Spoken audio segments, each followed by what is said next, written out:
Évangile de Jésus-Christ selon Saint Jean. C'était après la mort de Jésus. Le soir venu, en ce premier jour de la semaine, alors que les portes du lieu où se trouvaient les disciples étaient verrouillées par crainte des Juifs, Jésus vint et il était là au milieu d'eux. Il leur dit, « La paix soit avec vous. » Après cette parole, il leur montra ses mains et son côté.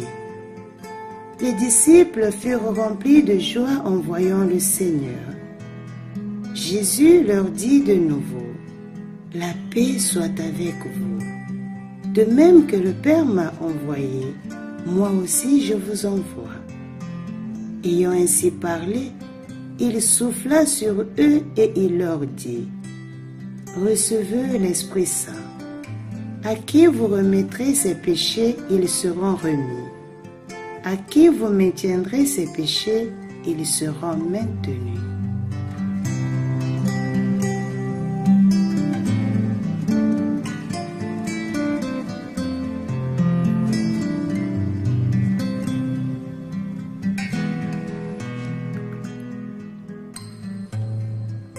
L'épisode de cet évangile est replacé dans le contexte de la Pentecôte.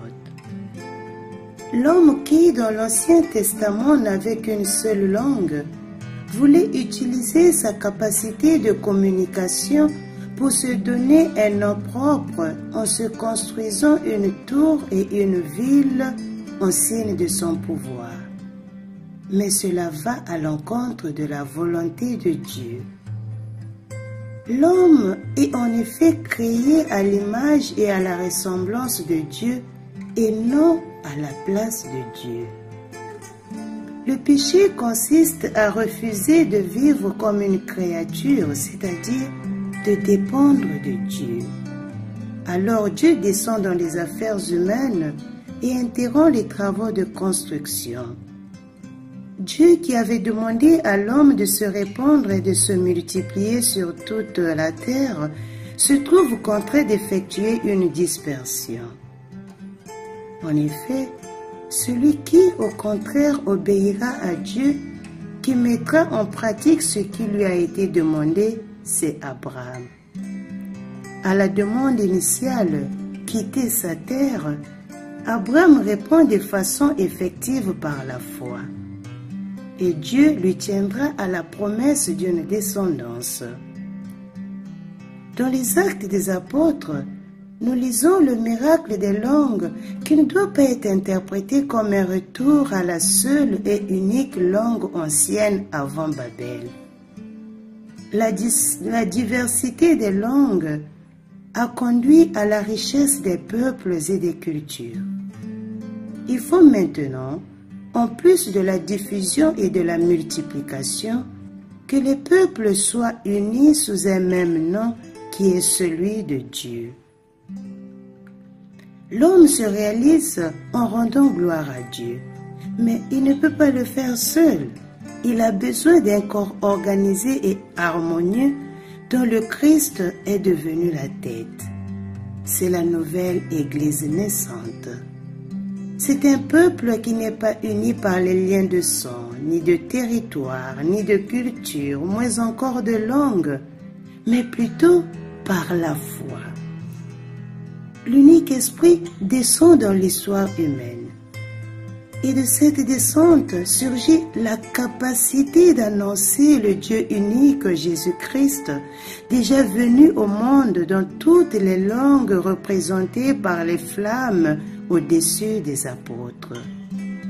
Le peuple pourra avoir un nom nouveau et unique, non pas le peuple élu d'Israël observant la Torah, mais un peuple chrétien, tous fils dans le Fils qui est l'unique parole du Père. Le signe qui accompagne la descente et l'effusion du Saint-Esprit est une théophanie comme celle de l'Ancien Testament dans laquelle la voix de Dieu est entendue avant de le voir. Et c'est précisément le vent, le souffle de l'Esprit qui appelle, rassemble une foule qui s'apprête à recevoir l'annonce. Et voici l'accomplissement, ou plutôt la continuation du travail qui avait été interrompu à cause du péché de l'homme, qui peut être exprimé par les paroles de Jésus. Je suis le bon berger. Je connais mes brebis et mes brebis me reconnaissent. J'ai d'autres brebis qui ne sont pas de cette bergerie et je dois les conduire elles aussi. Elles écouteront ma voix et deviendront un seul troupeau et un seul berger. Dans ce contexte de Pentecôte, où Dieu veut établir un peuple uni, l'Évangile établit un lien entre l'Esprit Saint et la rémission des péchés. Le ressuscité exprime le besoin d'unité par l'offrande de sa paix aux disciples. Une telle paix est le fruit des blessures des mains, de son côté et du don du Saint-Esprit. Pardonner signifie être capable de donner, non pas en dépit de malgré, mais à travers les blessures reçues. Cela signifie transformer le mal subi en un geste d'amour, créer la paix par la surabondance de l'amour, un amour qui surmonte la haine et la violence. Le ressuscité a surmonté les offenses et manifeste à ses disciples la continuité de son amour pour eux. Il leur communique aussi la manière de participer à sa vie de ressuscité. Répondre à la méchanceté par la douceur et faire prévaloir la grâce sur la vengeance. Avant de pouvoir pardonner aux autres, l'Esprit enseigne aux croyants à reconnaître le mal qui l'habite et à le vaincre par le bien. Après tout, comment quelqu'un qui n'a pas établi la paix en dehors de lui-même pourrait-il établir la paix en lui-même? Comment pourrait-il aimer l'autre, toi qui n'as pas commencé à faire prévaloir l'amour pour soi-même? Pour effectuer ce changement, il est nécessaire que l'Esprit Saint entre en nous. Le laisser venir en nous signifie penser à lui, se laisser mettre en doute et ne pas se décourager. Accueillir l'Esprit Saint signifie être convaincu que nous pouvons faire peu et mal par nous-mêmes, mais de pouvoir faire tout, le faire bien et en abondance qu'avec lui. Trouver notre nouveau moi racheté par le Christ signifie sortir de nous-mêmes et laisser l'Esprit Saint entrer en nous. Et quand le feu de l'Esprit Saint s'allume en nous, il est facile de se laisser contaminer par ses pensées, ses opportunités, son pardon qui rendent nouvelle notre vie et toutes choses.